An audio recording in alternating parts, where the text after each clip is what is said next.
आज भारतात UPI payment म्हटलं की सर्वात आधी फोनपे आठवतं. दर महिन्याला अब्जावधी व्यवहार, 100 रुपीज रिसीव्ह ऑन फोनपे असा मेसेज आणि काही सेकंदात होणारा ट्रान्सफर हे आज आपल्यासाठी सामान्य झालं आहे. पण या यशामागे असलेला प्रवास अजिबात सोपा नव्हता. कारण आज हे फोनपे भारताच्या डिजिटल पेमेंट सिस्टीमचा कणा बनला आहे.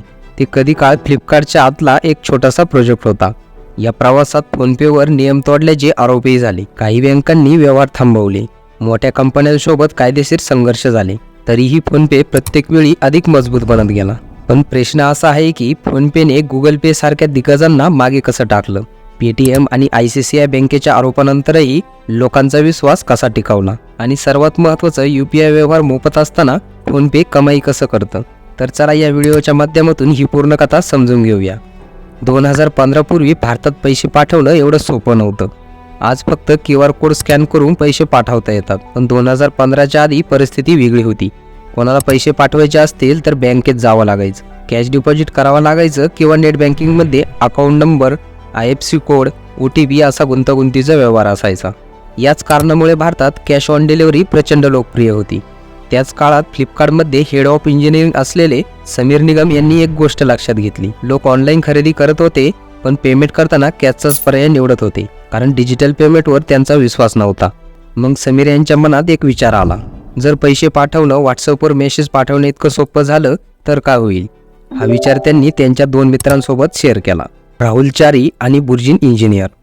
राहुल फ्लिपकार्टमध्ये काम करत होते, तर बुर्जिन अमेरिकेत जॉब करत होते. तिघांना ही कल्पना आवडली आणि त्यांनी एकत्र काम सुरू केले. फोनपेची सुरुवात अगदी साध्या परिस्थितीत. त्यांच्याकडे मोठं ऑफिस नव्हतं, मोठी गुंतवणूक नव्हती. तरीही डिसेंबर 2015 त्यांनी फोनपे कंपनी रजिस्टर केली. कामाची विभागणी स्पष्ट होती.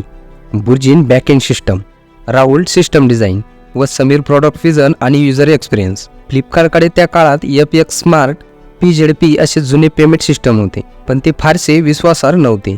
जेव्हा फ्लिपकार्टला कळलं त्यांचे माजी कर्मचारी एक नवं पेमेंट ॲप बनवत आहे, तेव्हा त्यांनी रस दाखवला आणि एप्रिल 2016 फोनपे लॉन्च होण्याआधीच फ्लिपकार्टने ते विकत घेतलं. यामुळे फोनपेला 2 मोठे फायदे मिळाले, आर्थिक पाठबळ आणि फ्लिपकार्ट ब्रँडचा विश्वास. एप्रिल 2016 NPCIने UPI लॉन्च केले. आता फक्त मोबाईल नंबर किंवा व्हर्च्युअल ID वापरून थेट बँक टू बँक पैसे पाठवता येऊ लागले. फोनपे टीमला आधीच खात्री होती की UPI हे भविष्य आहे. सुरुवातीला बँक थर्ड पार्टी ॲपवर विश्वास ठेवायला तयार नव्हत्या, पण अनेक मीटिंग्स आणि डेमोज नंतर ऑगस्ट 2016 फोनपेने येस बँक सोबत भागीदारी केली. याचवेळी फोनपे भारताची पहिली नॉन बँक UPI ॲप बनली आणि त्यातच नोटबंदी फोनपेसाठी सुवर्णसंधी बनली. 8 नोव्हेंबर 2016 नोटबंदी जाहीर झाली. कॅशची कमतरता निर्माण झाली आणि डिजिटल पेमेंट्सला वेग मिळाला. पेटीएम वॉलेटवर चालत होतं, पण फोनपे थेट बँक टू बँक ट्रान्सफर देत होतं. यामुळे लोकांचा विश्वास झपाट्याने वाढला. जानेवारी 2017 ICICI बँकेने नियमांचा आरोप करत फोनपे ब्लॉक केलं. लोकांनी फोनपे बंद होईल असं मानायलाही सुरुवात केली. पण फोनपेच्या टीमने काही आठवड्यातच सिस्टम सुधारली आणि फेब्रुवारी 2017 सेवा पुन्हा सुरू झाली. आजचं फोनपे फक्त UPI पुरतं मर्यादित राहिलं नाही. Bill payment, recharge, mutual fund, insurance, digital gold, POS machine सगळं काही ॲपमध्ये.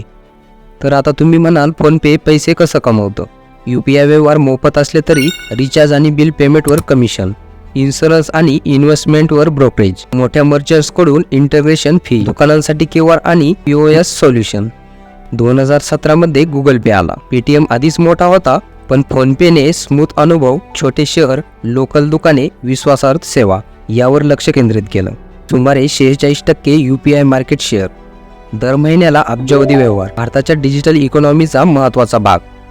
आज फोनपे हे फक्त ॲप नाही, तर डिजिटल इंडियाची नाडी बनला आहे.